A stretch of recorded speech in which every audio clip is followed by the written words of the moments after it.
Joseph Vijay எனும் நான்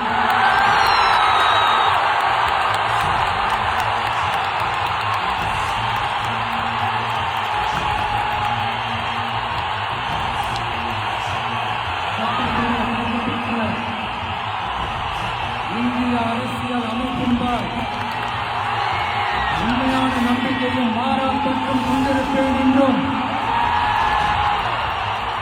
இந்திய நாட்டின்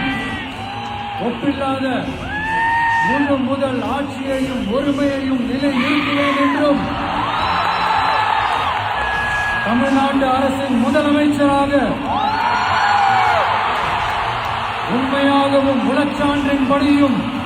என் கடமைகளை நிறைவேற்றுவேன் என்றும் அரசியல் அமைப்பிற்கும் சட்டத்திற்கும் இணங்க அச்சமும் ஒருதலை சார்பும் இன்றி விருப்பு வெறுப்பை விலக்கி பலதரப்பட்ட மக்கள் அனைவருக்கும்